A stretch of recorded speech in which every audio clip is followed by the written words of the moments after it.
Hello guys, welcome to blooming Batasari. నేను మీ Vamsi Devalapalli. So yes, good night పిల్లలు ఎపిసోడ్స్లో ఈరోజు 7th స్టోరీకి వచ్చాము. లాస్ట్ కథలకి మీరు చాలా చాలా మంచి రెస్పాన్స్ ఇచ్చారు.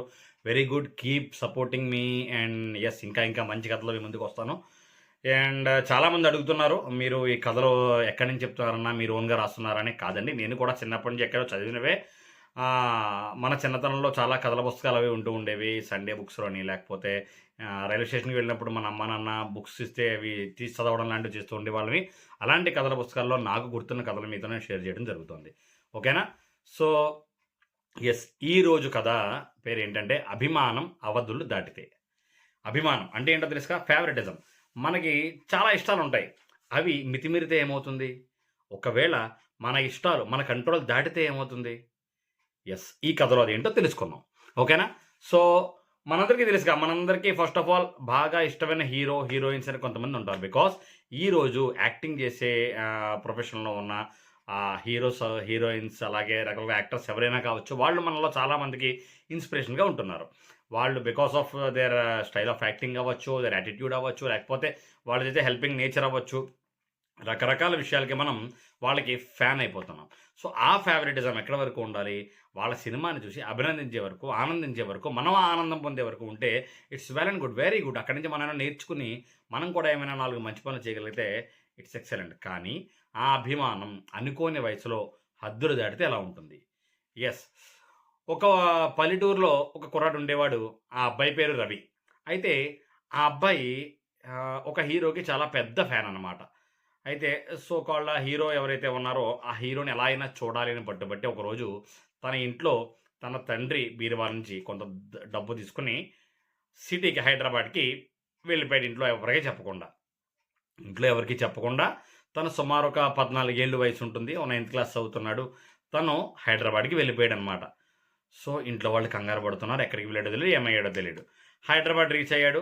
రీచ్ అయ్యే మొత్తానికి తన హీరో బంజారా హిల్స్లో ఉంటున్నాడు ఆర్ జూబ్లీ హిల్స్లో ఉంటున్నాడో ఏదో ఏరియా పేరు తెలుసుకున్నాడు. ఆ ఏరియా పేరు తెలుసుకుని ఆ జూబ్లీ హిల్స్కి రీచ్ అయ్యాడు. రీచ్ అయ్యి మొత్తం వీధి వీధి ఆ హీరో పేరు చెప్తూ ఇల్లు ఎక్కడా అని తిరిగాడు. కానీ ఎవ్వరు కూడా అతనికి అడ్రస్ చెప్పలేదు. ఎక్కడా వాళ్ళ హీరో ఇల్లు దొరకలేదు, వాళ్ళ హీరో కూడా కనిపించలేదు. అయితే ఆ రోజు రాత్రి అయింది. ఒక హోటల్లోకి వెళ్ళి తన దగ్గర ఉన్న డబ్బులతో శుభ్రంగా డిన్నర్ చేసేసి అక్కడ దగ్గరే ఒక పార్క్ ఉంటే ఆ పార్క్లో పడుకున్నాడు. పడుకుని పొద్దున్నే లేచి అక్కడే బ్రష్ చేసి ఫ్రెష్ అయిపోయి మరలా టిఫిన్ చేసి దగ్గరలో చుట్టూ చూస్తే ఎక్కడో దూరంగా ఒక స్టూడియోస్ అని చెప్పి, ఏదో సినీ స్టూడియోస్ లైక్ అన్నపూర్ణ స్టూడియోస్ అలా ఏదో స్టూడియోస్ అని ఒక పెద్ద బోర్డు కనిపించింది అనమాట. మొత్తానికి అక్కడికి చేరుకున్నాడు. చేరుకొని ఎస్, నా హీరో ఇక్కడ ఉంటాడేమో అని ఆశపడి, అంటే షూటింగ్స్ అవి జరుగుతాయంటారు కదా స్టూడియోస్లో, అందుకని ఆశపడి ఏం చేశాడు, అక్కడికి వెళ్ళాడు. అక్కడికి వెళ్తే ఫస్ట్ బయట మనకి ఎవరైతే జరుగుతాడు, గోర్ఖా ఉంటాడు. గోర్ఖా దగ్గరికి వెళ్ళి నేను మా హీరోని కలవాలి అంటున్నాడు అనమాట. హీరోని కలవాలంటే కుదరదు, హీరోని ఎలా కలుస్తావు నువ్వు, కలవడానికి అయినా నీ ఫేవరెట్ హీరో ఎవరైతే ఉన్నారో ఆయన స్విట్జర్లాండ్లో షూటింగ్లో ఉన్నారో, ఆల్మోస్ట్ 20-30 డేస్ పడుతుంది రావడానికి. సో నువ్వు ఇప్పుడు ఆయన్ని అయితే కలవలేవు అన్నాడు. అప్పుడు తను చాలా దిగులు పడిపోయాడు. అక్కడే ఒక బస్ స్టాప్లో బల్ల ఉంటే బంచి మీద కూర్చుని తన దగ్గర ఉన్న అమౌంట్ లెక్క పెట్టుకుంటున్నాడు అనమాట. లెక్క పెట్టుకుంటే మ్యాక్సిమం 100 రూపీస్ ఉంది మొత్తం మీద. ఆల్మోస్ట్ బస్ ఛార్జెస్ అయిపోయి, ముందు రోజు నైట్ హోటల్లో తినేసి నైట్ స్టే చేసి ఏదో తాగి అటు ఇటు ట్రావెల్ చేసి మొత్తానికి తెచ్చిన డబ్బులన్నీ కూడా ఆల్మోస్ట్ అయిపోయి 100 రూపీస్ మిగిలాయి అనమాట. సో ఈ 100 రూపీస్తో తను రిటర్న్ వెళ్ళిపోదామన్నా సరే ఇంకా అమౌంట్ సరిపోవు, ఇంకా 300 కావాలి తన వాళ్ళ ఇంటికి వెళ్ళడానికి. సరే, ఈలోపు ఇంటి దగ్గర ఉన్న విషయాలన్నీ కూడా గుర్తొస్తున్నాయన్నమాట తనకి. అమ్మ నాన్న ఎలా చూసుకుంటారు, టైం టు టైం ఫుడ్ ఎలా వస్తుంది, హాయిగా స్కూల్కి వెళ్ళి ఎలా చదువుకుంటున్నాము, ఈ విషయాలన్నీ కూడా తనకి మైండ్లో అలా రొటేట్ అవుతున్నాయన్నమాట. సో మైండ్లో విషయాలన్నీ కూడా తిరుగుతూ ఉంటే తనకి సడన్గా ఇంటికి వెళ్ళిపోతే బాగుండు అని ఒక ఆలోచన వచ్చిందనమాట. అయితే ఈ లోపుగా ఒక అబ్బాయి అక్కడికి వచ్చాడు. చుట్టూ ట్రాఫిక్, జనాలు వెళ్ళిపోతున్నారు, రావడం వెళ్ళడం ఎంత హడావిడిలో కూడా ఒక అబ్బాయి తన దగ్గరికి వచ్చి, బాబు ఏంటి ఊరికి కొత్తలా ఉన్నావు చూడడానికి, ఏ ఊరి నుంచి వచ్చావు ఏంటి అని అడిగాడు అనమాట. అడిగితే అప్పుడు మన రవి అంటున్నాడు అనమాట, అన్న చాలా థ్యాంక్స్ అన్న, నన్ను పట్టించుకొని అడిగినందుకు.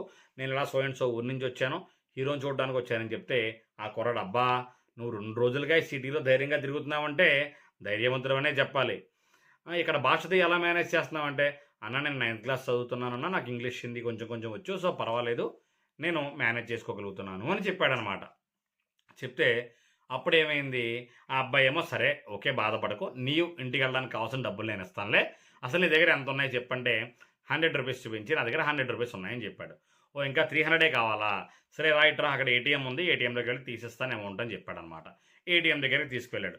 తీసుకెళ్ళి ఈ అబ్బాయి 100 నోట్ ఇలా చేతిలోనే ఉంది.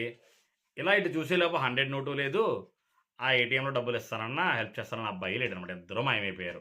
తనకి ఏమైందో అర్థం కాలేదు, ఏం చేయాలో అర్థం కాలేదు. మొత్తం చెమటలు పట్టేస్తున్నాయి, ఉన్న డబ్బులు కూడా అయిపోయి, ఆకలేస్తుంది, తినడానికి అలాగా ఏం అర్థం కాక మరలా అక్కడ బస్ స్టాప్ ఉంటే ఆ బస్ స్టాప్ బెంచ్ మీదే అక్కడే అలా ఉండి బిక్కుని ఏడుస్తున్నాడు. చాలామందిని అడుగుతున్నాడు అనమాట, సార్ కొంచెం హెల్ప్ చేయండి, మా ఊరు వెళ్ళిపోవాలి, తెలియక వచ్చేసాను, మా అమ్మ నాన్న కంగారు పడతారని చెప్తున్నా ఎవ్వరు కూడా ఆయన్ని కనీసం పట్టించుకోవట్లేదు అనమాట. అంతే కదా, మన నేటివ్ ప్లేస్ దాటి మన అమ్మ నాన్నని వదిలి మనం బయటికి వెళ్తే మనల్ని ఎవ్వరూ పట్టించుకోరు. Because parents are utmost caretakers for us, of course కదా. ఇలాంటి సంఘటన దాదాపు అందరి ఏజ్లో కూడా ఎప్పుడప్పుడు ఏదో రకంగా చేసే ఉంటారు. అంత దూరం కాకపోయినా చెప్పకుండా సినిమాకి వెళ్ళడమో, చెప్పకుండా వేరే ఊరు వెళ్ళడమో, అక్కడ స్ట్రగుల్ అవ్వడం అందరూ పడే ఉంటారు. సో మేజర్ థింగ్ ఏంటంటే మన ఏజ్ దాటిన పనులు మన అమ్మ నాన్న పక్కన లేకుండా మనం ఎప్పుడు కూడా చేయకూడదు. ఓకేనా. సో అయితే ఈ అబ్బాయి పరిస్థితి ఏంటంటే ఆ రాత్రి ఆ బస్ స్టాప్లోనే పడుకుందామని అక్కడే బెంచ్ మీద పడుకున్నాడు అనమాట. పడుకుంటే రాత్రి పెట్రోలింగ్లో పోలీసులు వస్తారు కదా, పోలీసు వచ్చి గట్టిగా విజిల్ వేసి ఆ బెంచ్ పక్కన వాళ్ళ లాఠీతో టాప్ అని కూడా కొట్టారు అనమాట. తుల్లిబడి అబ్బాయి లేచాడు. లేస్తే ఏమనుకుంటున్నావు ఇది ఇదేనా బెడ్రూమా అని చెప్పి గట్టిగా సీరియస్ అయితే ఆ పిల్లడు అక్కడి నుంచి స్పీడ్గా పరిగెట్టుకుంటూ వెళ్ళిపోయాడు అనమాట.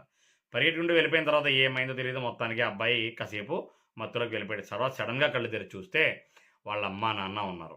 పట్టుకుని గట్టిగా ఏడుద్దామన్న తలంతా ఏదో బరువుగా ఉందన్నమాట. ఏమైందంటే ఆ బస్ స్టాప్లోంచి వెళుతుండగా తను ఒక ఆటో క్రాష్ చేసింది, గుద్దేసింది అనమాట, యాక్సిడెంట్ అయింది. అంతే అబ్బాయికి దెబ్బ తగిలేసింది అనమాట. దెబ్బ తగలగానే తన భయపడిపోయి స్పృహతపై పడిపోయాడు. ఆ అబ్బాయిని హాస్పిటల్లో జాయిన్ చేయగా ఈలోపు పేరెంట్స్ మరి వెతుకుతూ ఉంటారు, ఆ అబ్బాయి కనిపించట్లేదంటే ఎక్కడికి వెళ్ళంటే వాళ్ళ ఫ్రెండ్స్ ద్వారానో ఎవరి ద్వారానో ఇలా హైదరాబాద్ బస్ ఎక్కేయడం తెలుసుకుని పోలీస్ కంప్లైంట్ ఇవ్వగానే పోలీసులు మొత్తానికి హైదరాబాద్ పోలీసులతో కాంటాక్ట్ అయితే ఇంకా సో అండ్ సో అబ్బాయికి ఇక్కడ యాక్సిడెంట్ అయింది అని తెలుసుకుని ఆ అబ్బాయిని తల్లి తండ్రి రీచ్ అయ్యారనమాట. ఓకేనా. So yes, the foremost thing ఏంటంటే ఇందాక చెప్పినట్లుగానే మనము ఒక ఏజ్ వచ్చే వరకు సింగిల్ జర్నీస్ అనేవి not at all safe. Because బయట అందరూ మనుషులనే ఉంటారు కానీ మంచి వాళ్ళ మాత్రం కాదు. ఎవరు అవసరానికి వాళ్ళు ఉన్నారు. ఎందుకంటే ఇక్కడ మనం ఎవరిని తప్పట్టే కంటే మన జాగ్రత్తల్లో మనం ఉండాలి. మెయిన్ పిల్లలు, మీరు ఒక ఏజ్ వచ్చే వరకు మీరు ఎక్కడికైనా వెళ్ళాలి అంటే పక్కా అమ్మ నాన్న అయినా ఉండాలి, లేదు మీ బంధువులు ఎవరైనా అమ్మమ్మ తాతయ్య, నానమ్మ తాతయ్య, మామయ్య బాబయ్య, పెదనాన్న పెద్దమ్మ, అక్క తమ్ముడు బావ వదిన, ఇలా ఎవరో ఒకరు మీ రిలేటివ్స్ అయి ఉండాలి. లేదా మీ స్కూల్ ఎక్స్కర్షన్ తీసుకెళ్తే మీ టీచర్స్ అయి ఉండాలి. ఎవ్వరూ తెలియని వాళ్ళు లేకుండా ఎప్పుడూ సింగిల్గా ఎక్కడికి వెళ్ళకూడదు, అది ఎంత ఇదైనా సరే. సో ఈ అబ్బాయి అభిమానం ఏం చేసింది, ఒక హీరో మీద ఉన్న ప్రేమతో తను మూర్ఖంగా ఇల్లు వదిలేసి వెళ్ళిపోవడం వల్ల తన అభిమానం ఏమైంది తనకి పెద్ద అపాయం తెచ్చిపెట్టిందనమాట. తను ఇప్పుడు ఒక ఇంజ్యూరీ అయ్యి తలకి కట్టుతో ఉన్నాడు. మొత్తానికి ఎలా అయితేనే ఇంటికి అయితే చేరుకున్నాడు. కానీ వాళ్ళని పట్టుకుని గట్టిగా ఏడుద్దామన్నా ఈ తలంతా దెబ్బ ఉండడం వల్ల ఏడు తీసుకోకపోవడం లేకుండా నీరసపడిపోయాడు అనమాట. ఇంటికి తీసుకెళ్ళి మళ్ళీ తనకి టైం టు టైం ఫుడ్ అది పెట్టి మెడిసిన్ ఇస్తుంటే ఒకరోజు రాత్రి పడుకుని అనుకుంటున్నాడు అనమాట. తన మనసే తనని వెక్కిరించిందనమాట. బాగా అయిందా, నువ్వు బాగా కలిసావా నీ ఫేవరెట్ హీరోని అని చెప్పి తన మనసే తనని వెక్కిరించిందనమాట. సో అభిమానం అది హీరో మీద అవ్వచ్చు, ఒక ఆట మీద అవ్వచ్చు, లేకపోతే ఒక పాట మీద అవ్వచ్చు, లేకపోతే ఎవరి మీదైనా అవ్వచ్చు, ఒక వస్తువు మీద అవ్వచ్చు, ఒక బండి కార్ ఇలాంటి దేని మీదైనా అభిమానం ఉండొచ్చండి. కానీ ఎప్పుడు కూడా అది అవధులు దాటకూడదు. మన స్థాయిని మించి అభిమానం అనేది ఎప్పుడు కూడా మనం ప్రదర్శించకూడదు. Because we have our limits. మన లైఫ్ని మన పరిధిలో మనం గడుపుతున్నప్పుడు మాత్రమే మన లైఫ్ చాలా సాఫీగా ఉంటుందన్నమాట.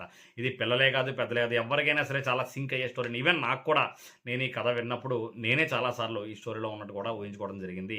Because I to face these type of situations, ఇలాంటివి నేను కూడా ఫేస్ చేశాను అనమాట.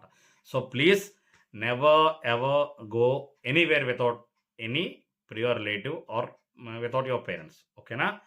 So nice. ఓకే కదండి. సో అభిమానం అవధులు దాటితే ఇలాంటి అనర్థాలే జరుగుతాయి అన్నమాట. ఓకేనా. సో ఎలా ఉంది కదా, నచ్చిందా? ఎస్, నచ్చిందని అనుకుంటున్నాను. And yes, thank you for all your support. నిన్న వీడియో చాలా మంచి రెస్పాన్స్ వచ్చింది, చాలామంది దానికి కామెంట్స్ పెట్టారు, లైక్స్ చేశారు. Thank you so much. మీరు ఇలాగే సపోర్ట్ చేస్తున్నారని నేను ఇలాగే కథలు చెప్తూ వెళ్తాను. ఓకేనా. ఓకే మరి హాయిగా నిద్రలోకి జారుకోండి కథ వింటూ. Thank you so much. Good night all. And please like, share, comment and subscribe to Blooming Batasari. Okay, signing off. Your Swamsi Devlapalli. Bye-bye.